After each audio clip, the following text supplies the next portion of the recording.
Hello all. In this video, we're going to take a look at depth-first search. It's the partner, the alternative to breadth-first search in our basic uninformed search algorithms. And it's an interesting one because it has two really different formulations. So we'll take a look at both of those.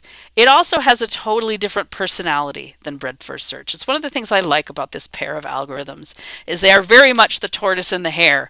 So it makes it interesting to examine how they behave differently in different problems. All right, so first we'll kind of go over the big picture, then we'll look at some pseudocode, and then we'll actually work through an example together too. Depth-first search also requires all algorithms to be of equal cost. If you have things with varying costs, you have to go for a more elaborate algorithm. I will show you one that's a step further that builds on depth-first search. The personality of depth-first search is that it is impulsive and it moves very quickly. So instead of exploring its immediate surroundings very carefully, it picks a direction and it just goes that way. And it only backs up when it hits a dead end. If it hits a dead end, it will back up and try a different path.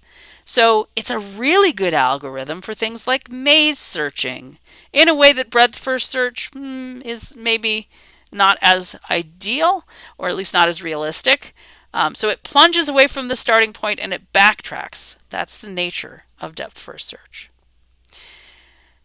The depth-first search algorithm uses a stack to keep track of the frontier elements. But when we implement it in pseudocode, there are two different variations. One is to write depth-first search as a recursive algorithm. And when we do that, we're using the program stack to store the frontier elements. The other is pseudocode that looks a lot like breadth-first search, except instead of a queue, it uses a stack. And we'll take a look at both of those in a minute. All right, there are a couple of things to be really careful with depth-first search. If you choose to use depth-first search, you are giving up the idea of optimality. It is not guaranteed to find the optimal solution. In fact, it could theoretically find the worst possible solution. It generally, unless the state space is infinite in size or so large that it cannot be effectively searched, it will find some solution eventually. And we have a variation that's very common for depth-first search called depth limited, where you just say, okay, if you get to 20 steps away from the start and you haven't found a solution, just call it a dead end and backtrack. We don't care about solutions that long.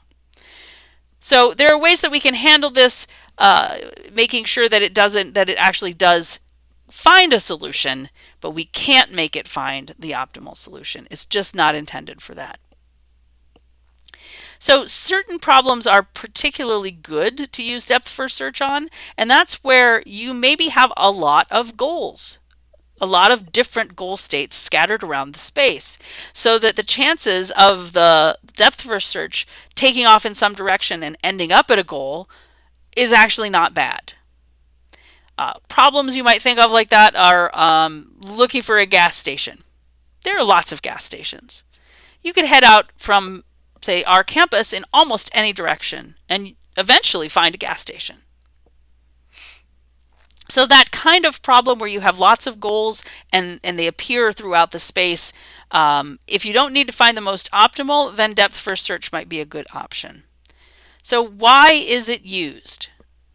Well, it technically has the same running time to fully search the space as breadth-first search, but it uses way less space. It is extremely less space heavy, because its stack never gets as big as the queue does in breadth-first search.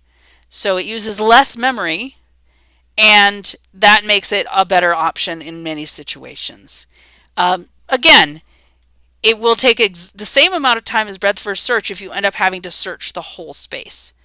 But if you have lots of solutions, then it might be a better choice because it'll find a pretty good solution faster than breadth-first search will take to find the most optimal solution. I have this picture again, ways to imagine what the algorithm's doing. Breadth first search expands kind of like a bubble or like ripples in a pond. Depth first search is more like a stab in one direction, and then it stabs in other directions from there. So maybe think of it as like almost like a lightning bolt striking out from the center point, the starting point. Let's take a look at some pseudocode. All right, so this first version of the algorithm, if you look closely at it, it should look familiar. It is almost entirely identical to the algorithm for breadth first search that we looked at in the previous video. It takes in a start state. It checks if it's a goal, just as a shortcut to avoid doing any work if there isn't any work to be done. It sets up a frontier as a stack, not a queue, but that's the only difference, is we've changed the data structure. It sets up this explored set. It adds the start state to the frontier to get things going, and then it has the big loop that loops until we run out of elements in the frontier. Or we might return somewhere inside if we find a solution.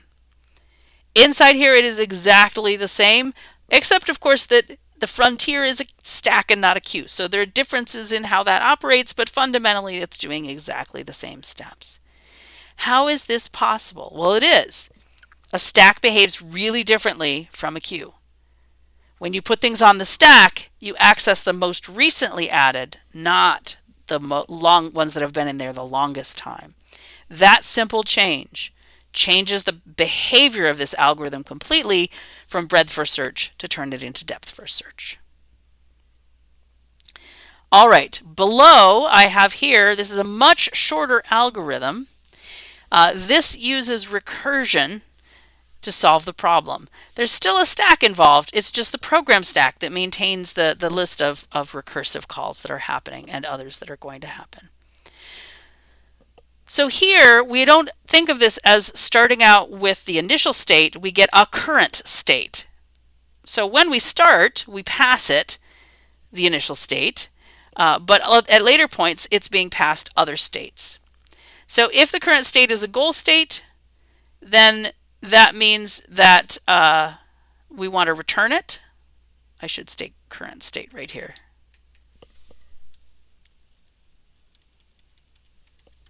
We want to return the current state because it's our target.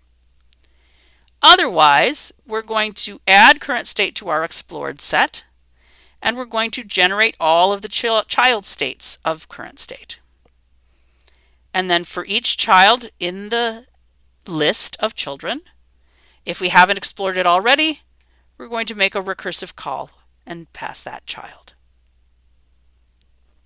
That's it.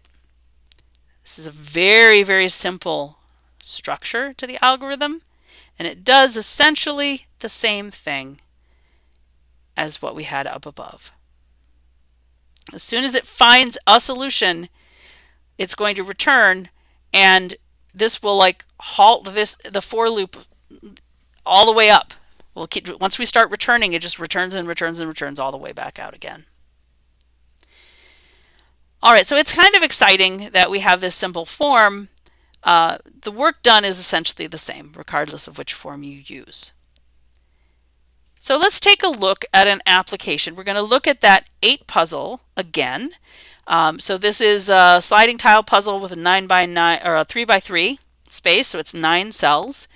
And I'm going to have this backtrack when it hits more than 2 steps away, because I know that this is only a couple of steps from the goal, and I don't want to just have this run on forever or for a very long time. So we're going to depth limit this just for the example. One of the things I'll say about the tile set is the eight puzzle, the sliding tile puzzle, is not a great search space for this particular algorithm. It's a very large search space, and it has relatively few goal states. So, and this is why it makes an interesting puzzle for us humans. So you can slide those tiles around, and it takes a really long time to get to an actual goal state just by doing that. So if we unbounded it, it might not find a solution, or it might take a really, really long time to find the solution. So I'm depth limit of 3 for this particular example. All right, let's take a look. It looks the same at the start. We have a stack, which I'm drawing on its side to fit it on the slide better, with our start state in it, and we've got the start state up here. And at the next step, this looks the same as breadth first search. We generate the children, and we're going to push them on the stack, and that looks more or less the same. So we pick one of the children, and we push its child on the stack. So now notice this is where things get different. Here is our middle node, here is our right node. Now the child of our node that we visited second, that child's at the front of the stack, at the top of the stack. That's what we're going to explore next. So instead of going across, we're going to keep going down. So we visit this one. It has 2 children. Neither of them is a goal. We're going to visit them next. And we call these dead ends. And we are going to then backtrack. So we visited this one. It backtracked. It went to the next side. It's backtracking. It's going to backtrack up to the last place we had a choice and end up coming over to this node up here because it's thoroughly explored this branch of the tree. Notice that that backtracking, in the recursive version, it would be recurring. The recursion would be unwinding back up to this point, and then the for loop would take it into here. But with the other algorithm, the algorithm that's not recursive, it's just part of the stack data structure. We have popped these children off the stack, or grandchildren or great-grandchildren, and what's left at the top of the stack is this next node. In any case, that's the one we'll pick next.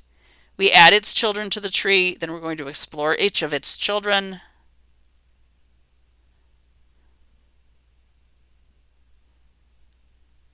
And eventually we have to backtrack again to get up here to this one. When we explore its children, we find the node and we're finished. Notice it took us 17 steps. That's more than breadth first search because this is, like I said, not a great state space to apply depth first search to. However, if you looked at our queue throughout this, our queue stayed shorter than the queue for the breadth first search did. And that's a benefit to us. And that as the state space gets larger, that benefit increases in value. All right, so we've seen a little bit about depth first search and compared it to breadth first search. We've looked at it on the exact same problem to see how it varies. You should be able to take a state space and draw out a search tree following the ordering from either breadth first search or depth first search. So you want to practice that. I will see you very soon.